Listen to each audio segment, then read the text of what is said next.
let's get started. So where we last left off, we talked about, or we went over the proof of the expectation for the exponential distribution. And in that proof, we demonstrated that it is 1 over lambda. And we used integration by parts, tool from calculus, to simplify the integral of a complex expression. We used that to arrive upon our result from the definition of expectation, x times the probability, and in this case it's the density for the exponential distribution. And let's recall that the exponential distribution is the length of time between occurrences of events in the Poisson sense. Okay. Any questions about this? Okay.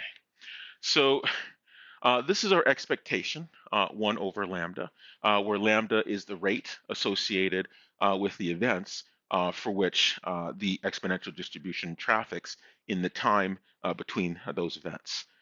So let's continue on and take a look at the variance of an exponential random variable. And so from before, we used the definition of variance and we came up with the so-called variance equation.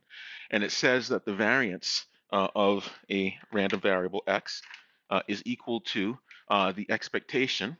So the variance of x is equal to the expectation of that variable squared minus the expectation quantity squared of that variable. And so when we computed the expectation, E of x, we got this 1 over lambda. And so we can substitute for E of x, that 1 over lambda, and that gives us E of x squared minus 1 over lambda squared. Because if you take 1 over lambda, that looks like a 1 over x. If you take a 1 over lambda and you square that, that's 1 squared over lambda squared, or 1 over lambda squared. So we're kind of halfway there, and now we'll compute this expectation of x squared, and then we'll do that subtraction and arrive upon the variance, an expression for the variance of an exponential random variable. Okay, so let's plug in for what the expectation of that variable squared is. Now, of course, again, for the exponential distribution, time is never negative. And so for this expectation, we start out with an integral between minus infinity and plus infinity. But because everywhere from minus infinity to 0, this expression is 0, we just don't count that part. It's like saying 0 plus that integral from 0 to infinity. So let's decompose this part, that integral from 0 to infinity of x squared, because remember the expectation is nothing more than the probabilistic weighted sum. We take that expression in our expectation and we multiply that by the probability for the particular distribution, and we do that over all possible values. And because this is a continuous distribution, we use the integral instead of the summation. If it were a discrete distribution, countable or countably infinite, we would use the summation in place of the integral. Okay, so we have this x squared, lambda e to the minus lambda x. And that lambda e to the minus lambda x, that is our probability density function. And we use the term density function when we're talking about continuous random variables, which are uncountably infinite. We use the term mass function when we're talking about discrete random variables, so discrete distributions. And so we have this expression, and we want to simplify it. And we're going to simplify it by 2 applications of integration by parts. And let's recall the recipe for integration by parts. We had this expression, to just remind you, jar your memory. We have the integral of f of x times g prime of x dx is equal to f of x times g of x minus the integral of f prime of x g of x dx.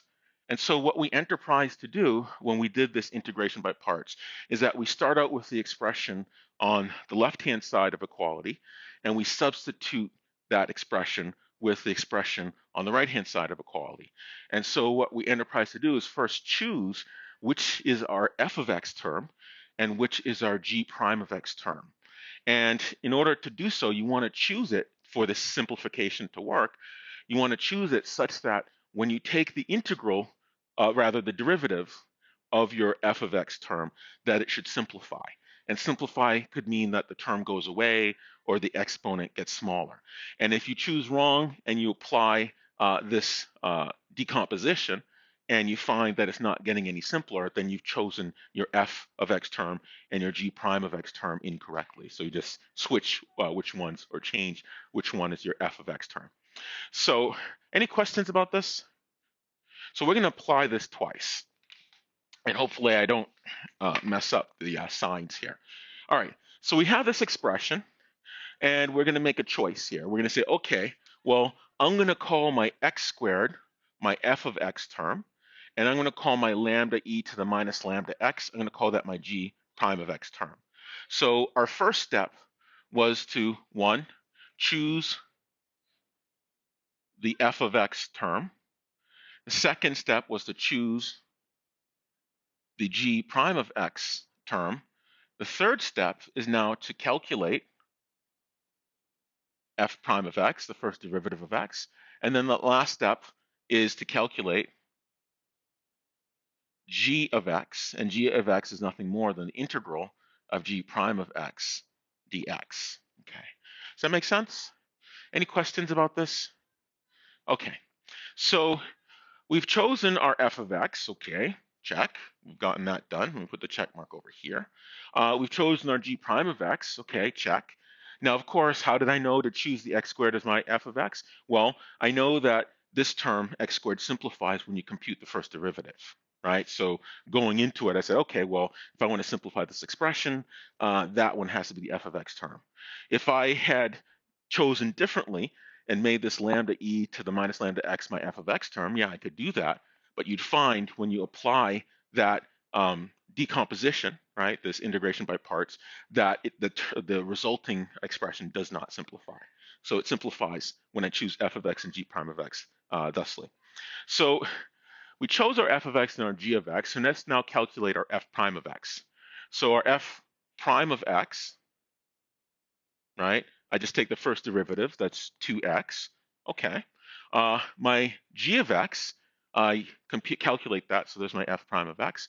I calculate the g of x by taking the integral of g prime of x dx. So I say my g of x is equal to the integral of g prime of x dx, and that g prime of x dx is nothing more than the integral of lambda e to the minus lambda x dx. Okay, so I'm going to calculate what this integral is, and when I look at it, well, I have an e to some complex exponent, so I'm going to do a u substitution and compute the Jacobian, which will allow me to more easily do this integral. So I say let u equal to minus lambda x, so that means du is equal to minus lambda dx. And if I do a little algebra, multiply both sides of equality by negative 1 over lambda, I get minus 1 over lambda du is equal to dx. So what does that mean? It says if I apply this change of variable from this complex expression, minus lambda x to u, everywhere I see a dx, all right, I'm going to substitute a minus 1 over lambda du. That means when I'm switching to du, I change my expression by a factor of minus 1 over lambda. Okay? All right. Any questions about this? Yeah, makes sense? Okay, so that means if I do my integral, right, that becomes the integral of minus 1 over lambda times lambda times e to the u du, right? And the integral of e to the u is just e to the u, and I'm left with minus 1 over lambda times lambda, which is just 1, and I get e to the u, right? And so substituting back for my expression for u, that's equal to minus e to the minus lambda x. Okay. Any questions about that? Does that make sense? Okay. So my f of x here is 2x. My g of x here is minus e to the minus lambda x. Okay, so now I'm just going to apply the substitution. Now to do this, I'm going to delete some of this stuff so I can kind of write the substitution up here. Okay. All right. So now I'm going to write, okay, so I need an f of x times g of x. So my f of x is x squared. So I say x squared. My g of x is minus e to the minus lambda x. So that's a minus e to the minus lambda x. I just write that minus sign out front because you multiply negative times a positive, the whole thing is negative. And then I say minus the integral of f prime of x, which was 2x. And then I have my g of x, which is a minus e to the minus lambda x. That minus cancels with this minus, so it's plus e to the minus lambda x dx. Okay, so this step is just using the recipe for integration by parts. Any questions about this? Does this make sense? Yeah, just following the recipe. All right, so now I say, okay, well, let me bring this expression down. I have minus x squared e to the minus lambda x, and then I have a plus integral 2x e to the minus lambda x dx. Okay, so I look at this expression and I have this, and I say, okay, well, I need to simplify this even further. We're not done yet. And how I'm going to simplify this integral that was the result of applying integration by parts the first time is I'm going to apply integration by parts a second time to this integral, right? So in doing so, I recognize the fact that I have two functions here. I have 2x and I have e to the minus lambda x dx. So I'm going to call one of them my f of x, and I'm going to call the other my g prime of x. So I'm going to call my 2x term my f of x, and my e to the minus lambda x term my g prime of x. And again, my reason for doing so is because when I unwind this integration by parts a second time, I'm going to use an f prime of x. And when I use f prime of x, by choosing f of x as 2x, it's going to go away, right? It's going to simplify. The exponent's going to get smaller. So that's a reasonable choice. Okay, so let's unwind this particular term, that integral, through integration by parts. Okay.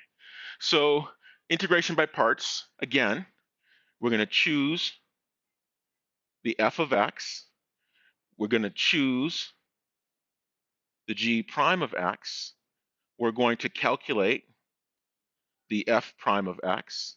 And we're going to calculate the g of x, which is just the integral of g prime of x dx. Okay, but we're going to do this for this integral, which was the result of the first application of integration by parts. Okay, so we have our f of x times g of x. That is, our f of x is 2x. And if we multiply that by g of x, our g of x, well, we need, oh, sorry, I forgot the calculation, jumping ahead here.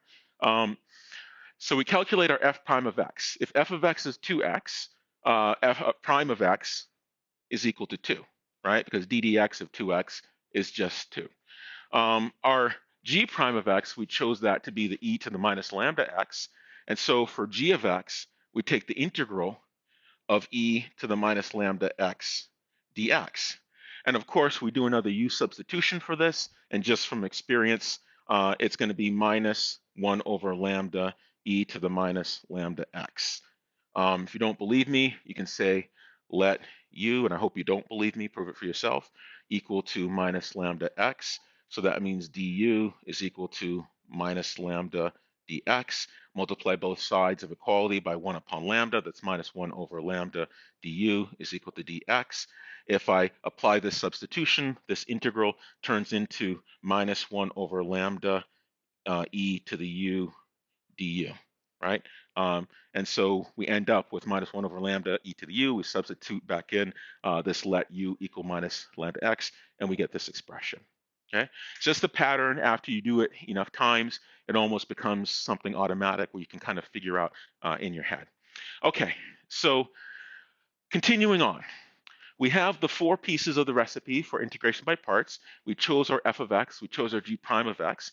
We calculated f prime of x. We calculated what our g of x is using integral.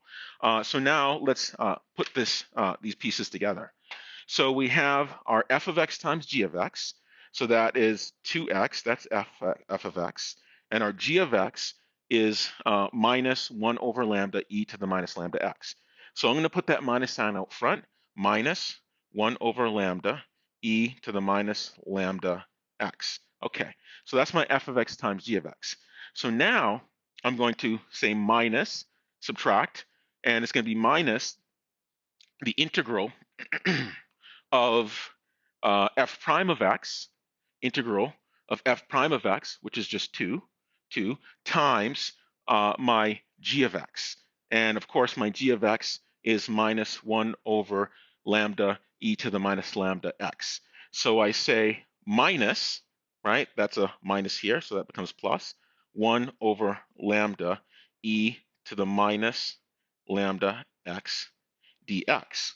Okay, so I do this, and you notice here, okay, it's getting a little bit simpler. I have my first term, minus x squared e to the minus lambda x. I have a second term, minus 2x, 1 over lambda e to the minus x. And then my third term here is a simple integral, right? This integral doesn't have an x like the others did. It has just a straight expression, a constant, times e to the minus lambda x dx. So if I evaluate this integral, the value of this integral through a u substitution is 2 times 1 over lambda. Well, that was there already. When I do the u substitution, that results in another minus 1 over lambda. So I have a leading minus here, 1 over lambda, e to the minus lambda x, e to the minus lambda x. What am I saying? Okay. Does that make sense? Any questions about this? So now, if I look at my expression, I have my first term here, my second term, and my third term. And now I can just write this out. I'll clean up the board a little bit and then do the definite integral. Okay. Any questions about this? Make sense? All right. So when you do this integration by parts, you can apply it multiple times to simplify and further simplify and further simplify your expression until you get something that no longer gets complex. Okay, so I'm going to erase all of this, and I'm also going to write down in its place the 3 terms that I'm left with when I apply this integration by parts 2 times. So I have a minus x squared e to the minus lambda x. I have a minus 2x 1 over lambda.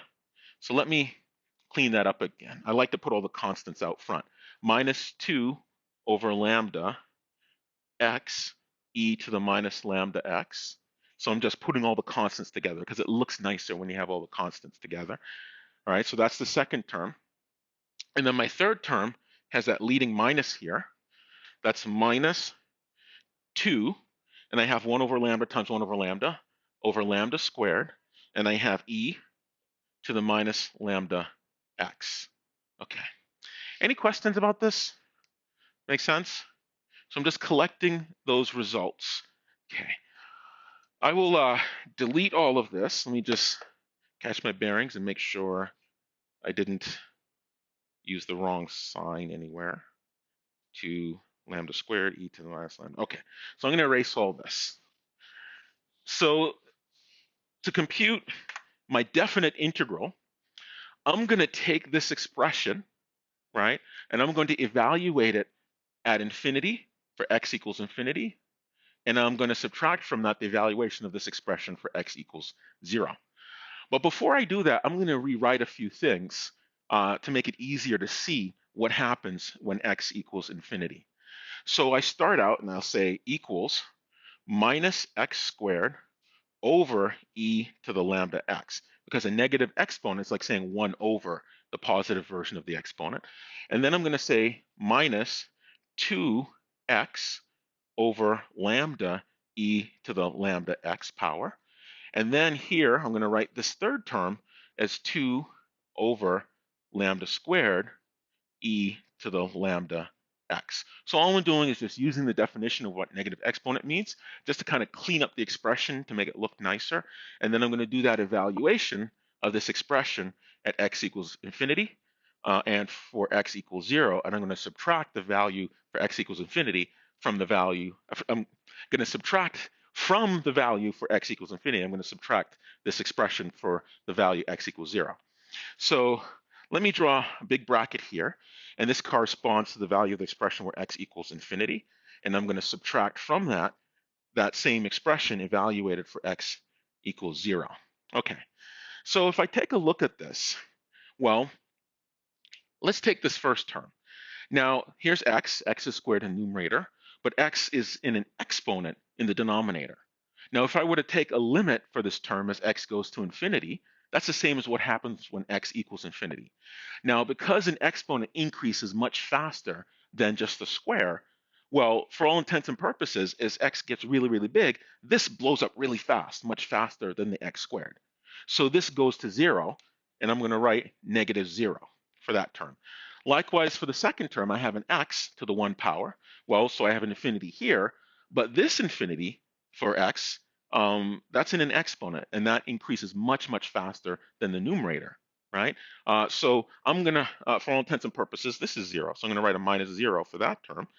And then likewise for this term, I have a constant 2, right? Well, that doesn't change at all. As x equals infinity, this exponent gets really, really big. Something in the denominator that's really, really big makes this expression 0. So that's going to be minus 0. Okay, so let's now look at the case where x equals 0. Well, if x equals 0, well, in the denominator, that's an exponent. So any 0 exponent is going to be 1. So I have 0 over 1. So that's a 0. So it's going to be, I'll write a minus 0 here. Likewise here, I get a 0 over something that goes to 1, right? So I'm going to say minus 0 here. And then lastly here, I have 2 over lambda squared, but this exponent, that's going to be a 0 exponent, so it's going to be 1. And I'm left with a minus 2 over lambda squared. Okay. Any questions about this? Make sense? So I'm just computing the definite integral from the indefinite integral by evaluating at x equals infinity, x equals 0, subtracting the value at x equals 0 for that expression from the value for x equals infinity. So this term here, that goes to 0. So all of this is 0. So I say 0 minus, well, this is 0, this is 0. I have a minus 2 over lambda squared, which is just the same as 2 over lambda squared. Okay, I got all the signs right. Okay, any questions about this? Does that make sense? Okay, so now this was my expression for e of quantity x squared. That expression was 2 over lambda squared. That's what I just got. And I got that by performing integration by parts twice on this e of x quantity squared. Okay, so I'm going to erase all of this before I do that. Any questions? No questions? Okay. I'm going to erase all of that. Okay. All right. So we had from before, we said e of x from last time is 1 over lambda. And we said the variance is equal to e of x squared, which we showed was 2 just now over lambda squared, minus e of x, which is 1 over lambda, quantity squared. So that's just 2 over lambda squared minus 1 over lambda squared, which is just 1 over lambda squared. Okay, same denominator. And that's exactly what we get for the variance. Let's go fast forward. Okay, we do integration by parts 2 times, and we get 1 over lambda squared. And of course, that slide I was actually going to do with the pen, all of these steps that I did here on the board. So we'll just go forward from that. And we get 1 over lambda squared. Okay, any questions? Does that make sense? So for this exponential distribution, using integration by parts, we get an expression for the expectation, which is 1 over lambda, where lambda is the rate and 1 over lambda squared for the variance, and we made use of the variance equation, which we developed from the expression for variance a few modules ago. Okay. All right, so with that, that's what I had the for the exponential distribution. We'll spend a few minutes now looking at the relationship between the Poisson distribution and the exponential distribution. Okay, and show. So let me bring that up.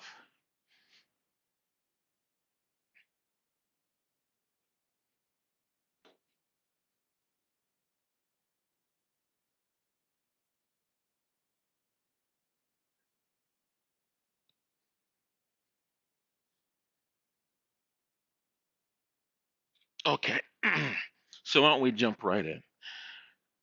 So we just got done talking about exponential distribution. We use integration by parts as the tool to give us the expression for the expectation, and then we just now proved the expression for variance, and in that we applied integration by parts 2 times and then simplified using the variance equation. Okay, so let's take a look at the relationship between the exponential and the Poisson. Now, certainly, as I just discussed, the exponential distribution describes the probability that the amount of time between the observance of events is a certain amount of time t, and it's also dependent on the rate. Because of course, if the rate is very, very high, that means the time is going to be very, very small, right? And you actually see that play out in this lambda e to the minus lambda t. With a large lambda, a large rate, that means the time between 2 consecutive events is going to be smaller, because the more events you have, the smaller the time between the occurrence of observed events. So this is the Poisson configuration. And as we had said when we talked about the Poisson, we have this average number of observations of the occurrence of an event, and it occurs in some window of time or module of observation delta t. And the only prerequisite that we set for this was that this delta t has to be the same over all of time. And so we said x is distributed as Poisson, and Poisson has a parameter lambda, which is the rate. And likewise, the exponential distribution is governed by the same rate, whereas the exponential distribution is a continuous distribution. Poisson is a discrete. Continuous distribution or continuous distribution exponential has that same rate. It's that same lambda that you see in the Poisson. But there's a distinct difference between the Poisson and the exponential. The Poisson traffics in counts, right? It's countably infinite. You can observe 0 events, 1 event, 2 events, 3 events, and so forth. Whereas the exponential, because it traffics in time, which is real valued, it's uncountably infinite, we have our density function. But they still share this linkage in that they both deal with different aspects of the occurrence of events. Okay. We also looked at the mass function for the Poisson. It's on the right. It's e to the minus lambda times x, lambda to the x over x factorial. And then we talked about the density function for the exponential. The density f of x is equal to lambda e to the minus lambda x. We also use the definite integral to compute the cumulative distribution function, or CDF, for the exponential distribution. Okay, and so they are related because they both deal with events in time, whereas the focus is different. They're very much related to one another. When we looked at the expectation for the Poisson distribution, we found that expectation is lambda, which is just the rate. And of course, when we did through integration by parts the expectation for the exponential distribution, that result was 1 over lambda. For the variance for the Poisson distribution, we calculated that, and we found that the variance for the Poisson is the same as the expectation. So the variance is also lambda, which is the rate. But differently, if we look at the exponential distribution, the variance is 1 over lambda squared, right? So the two are different in that fact, in addition to the exponential distribution being a density function, continuous distribution, and the Poisson being a mass function, it's a discrete distribution. Okay, so why does the exponential distribution have this form, right? So let's consider the relationship between the two, right? So we have some event that occurs, right?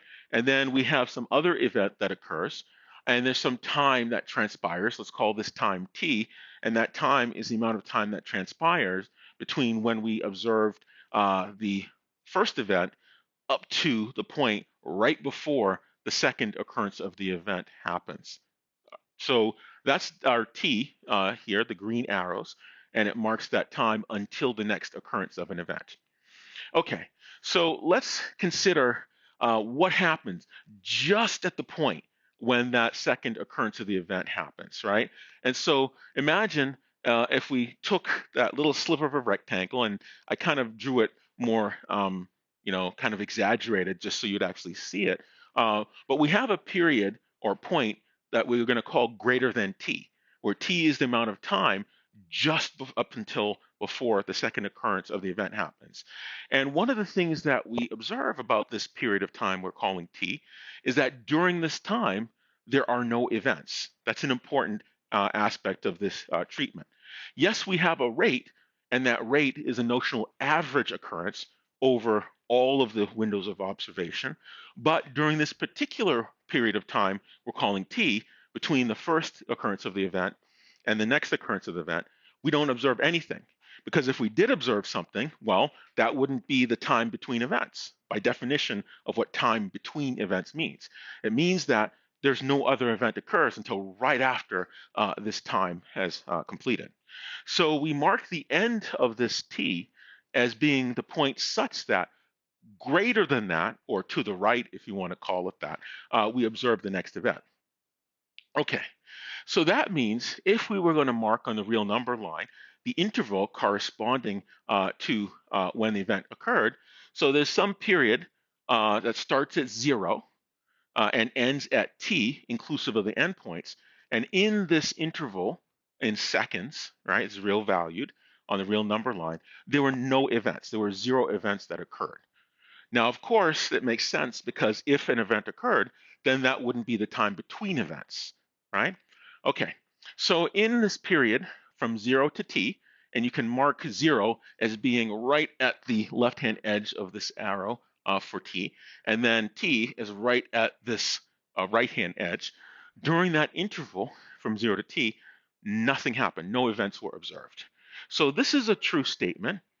Now, if we think about what lambda, the rate, means, it says on average per unit time, how much on average or how many times on average do we observe an event, right? How many events? So if you take your rate and you multiply by t, well, that's effectively how many events you're going to observe for any period of time, right? So if we're talking about delta t, it'd be lambda times delta t. If we're talking about 5 seconds and you're observing, say, on average 10 events a second, you multiply 10 events per second times 5 seconds, and you get the number of events you observe, right? So it's 10 times 5 or 50.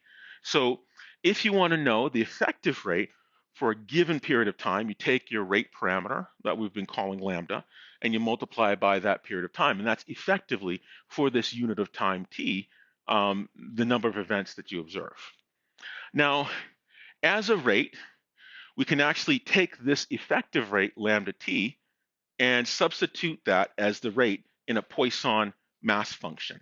And so recall the Poisson mass function said e to the rate to the minus rate, right, times the rate raised to the x power over x factorial.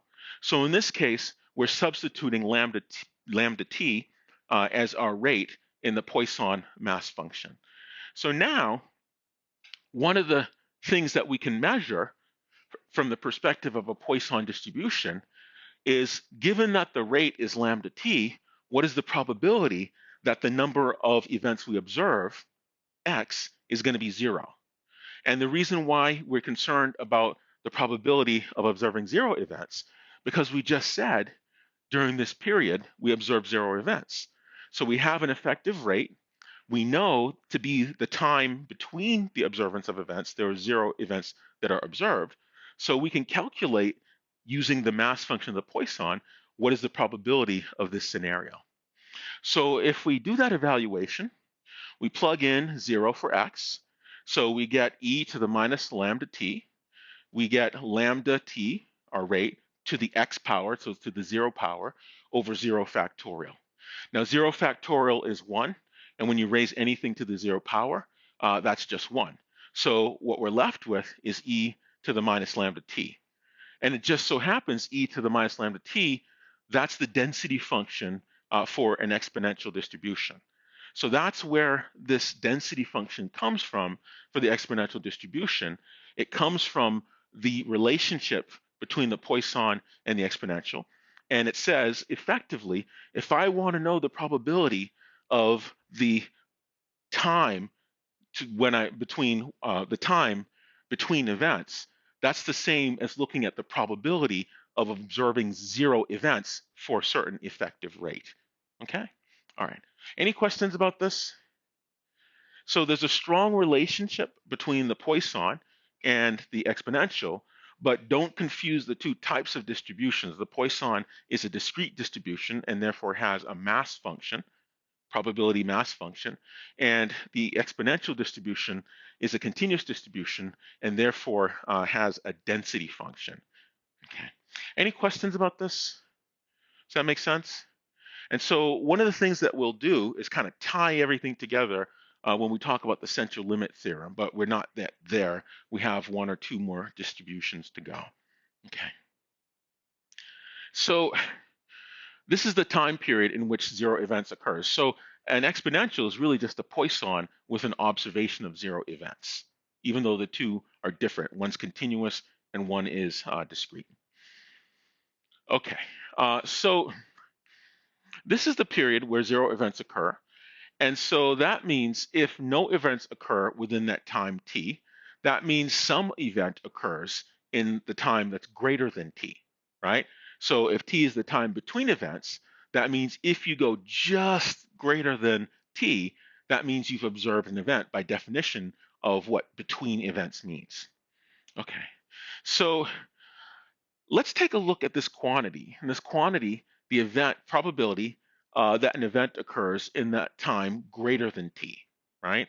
And this is going to be used to motivate, and it is in the book, this notion of the memoryless property associated with the exponential distribution.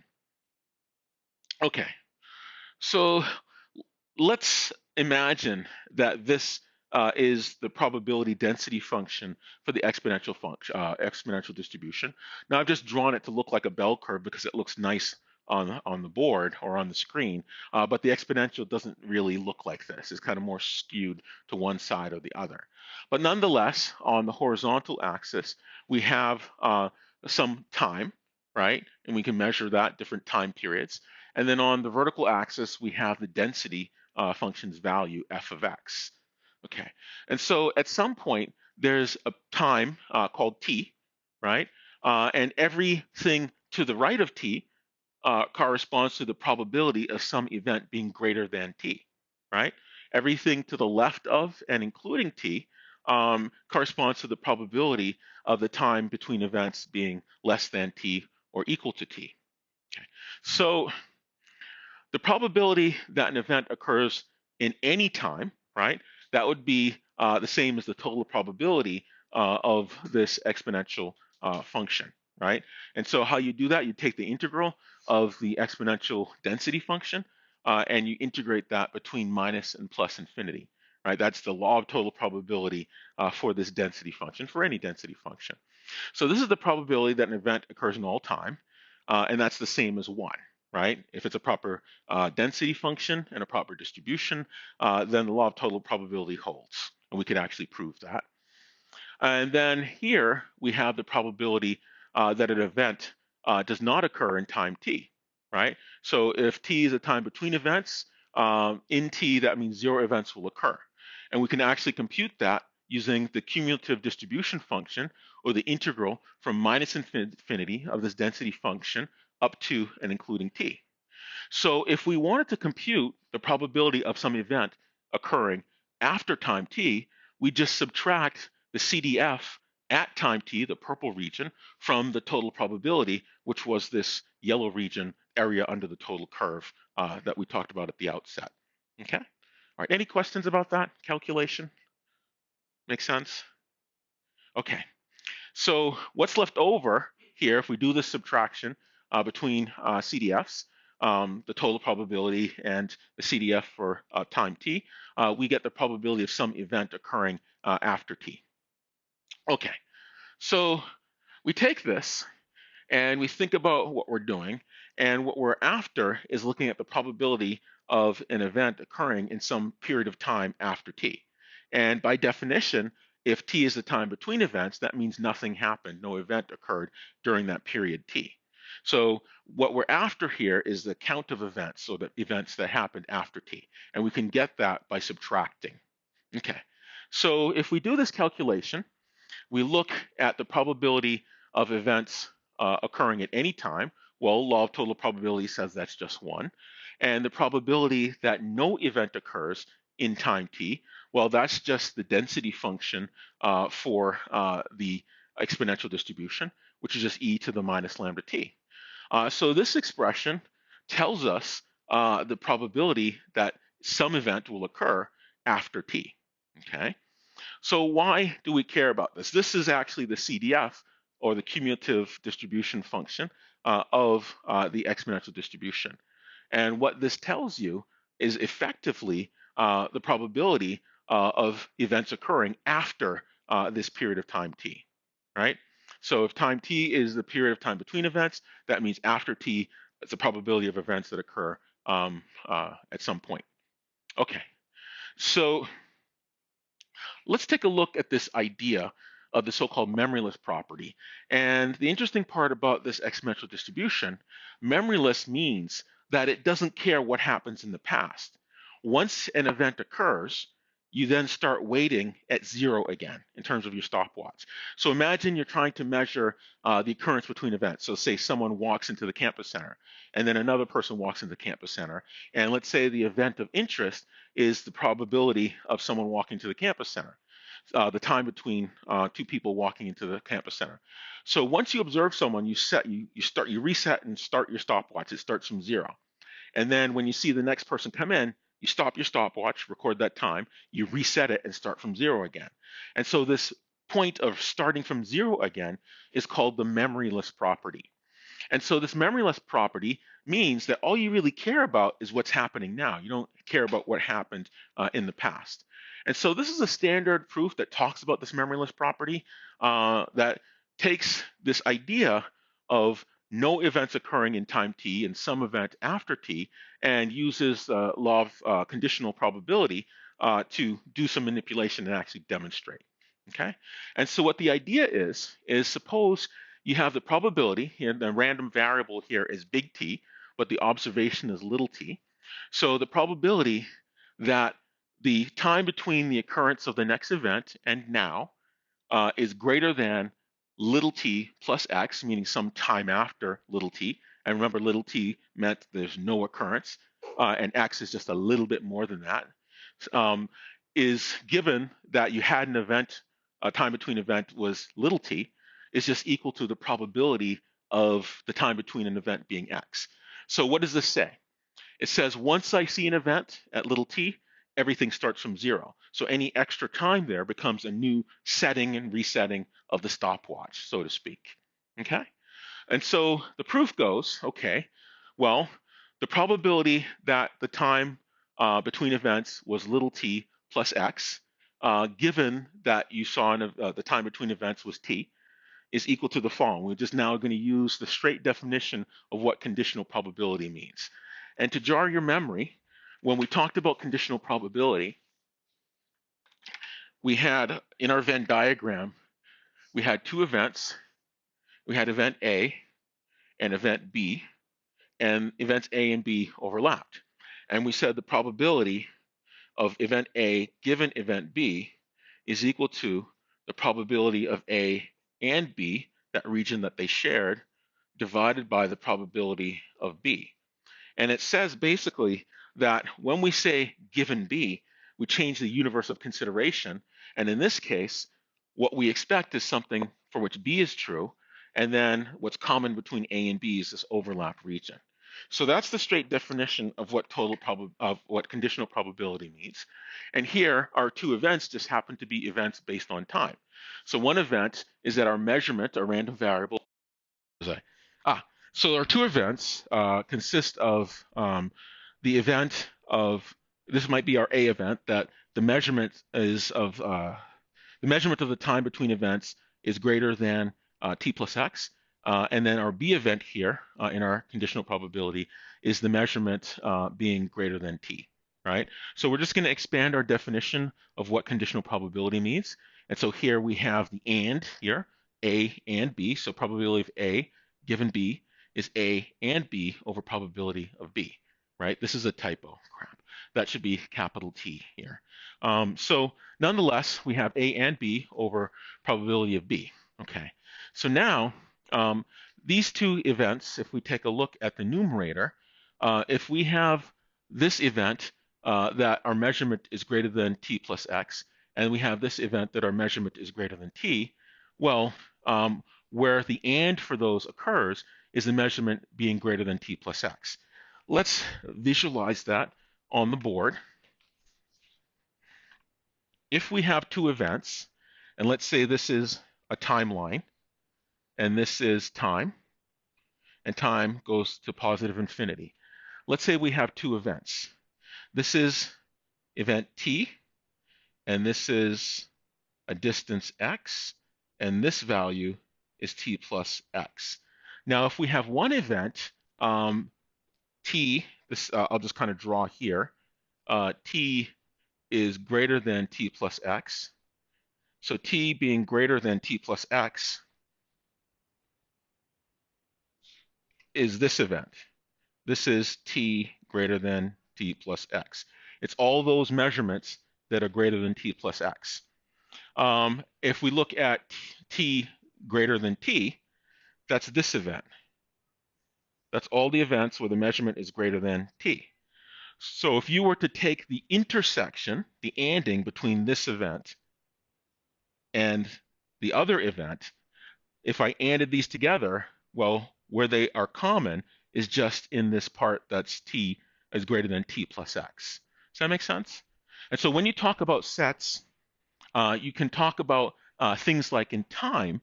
It doesn't necessarily have to be countable quantities. You can talk about uncountable quantities when you're doing set algebra. Okay? So we can take the numerator and we can simplify that. The period of time greater than t plus x and the period of time that's greater than t, if we take the intersection, that's just the period of time greater than t plus x. Does that make sense? Okay. So now, if we take this expression and we divide the numerator by the denominator, well, this time, if we plug that in to the exponential distribution, right? Remember, the exponential distribution measures the probability associated with some time. So this is just e to the minus lambda t plus x, because if an event occurred at some time t plus x, that means greater than t plus x. That means no event occurred during t plus x. So we plug in here for the exponential. Our time is t plus x. And then here in the denominator, we have just time equals t for the exponential. Okay, so we do some algebra. We do some manipulation. We get an e to the minus lambda t, both in the numerator and in the denominator that cancel. And we're left with e to the minus lambda x. So what does that say? What that says is that you'll notice here, we talked about the probability of time greater than t plus x, where the event occurred, given that it occurred in t, and the only thing that matters is that x part. And that's a proof, a standard proof, it's in the book, of the so-called memoryless property. Okay. Any questions about this? Does that make sense? Okay. So please do go through these examples. It will be important when we get to the modeling section to get comfortable about what these things measure, as well as the properties that they have. Okay, so I'm just going to introduce this next one because there's an exam on Thursday. I'm not going to get too much into the gamma distribution. I'm just going to motivate it, and we'll pick back up with this a week from today, next Tuesday. Okay, so sometimes especially when you're dealing with, say, web interactions, it's important to talk about so-called algorithmic execution. And for this, the example I give is the website purchase model. So you start out, you might go to Amazon.com, you type www.amazon.com, you visit that page, and you have some incoming requests, and the amount of time it takes for Amazon's web server instances in their data center to process this incoming request, it takes some amount of time. But you don't know how much time it does. Certainly, that time measurement is stochastic. Then let's say you get the web page for Amazon, you enter in a search query. Let's say you're looking for an Xbox or looking for games, or it doesn't matter what it is. You enter the search query, it goes off, does that database search, and that search query comes back, and it takes some amount of time between when you hit enter with that query and when you get back those results, right? So the results are another period of time when they come back before that next event, i.e. the results coming back. So then you get the result set from the database, that gets computed, that takes time. And then you select an item from that result set. Maybe it's a bunch of different Xbox games. You click on it, and then you enter in your credit card information, and then you pay. And so each one of these steps along the way in the process that describes the typical web interactions, it takes some amount of time. Now, certainly, you can use the exponential distribution to talk about time. It traffics in time, specifically the amount of time between events. And so the visit page event, it takes some time. You can measure that with an exponential. The entering of the search query for the product item, that takes time. You can measure that with an exponential or the probability of it. Likewise, for each step along the way, each one can be represented by an exponential distribution. In addition to each step taking time, this particular process takes a total of 5 steps, right? And so what we'll talk about next time is this idea of an algorithmic execution, and there's a distribution that does that. It's called the gamma distribution.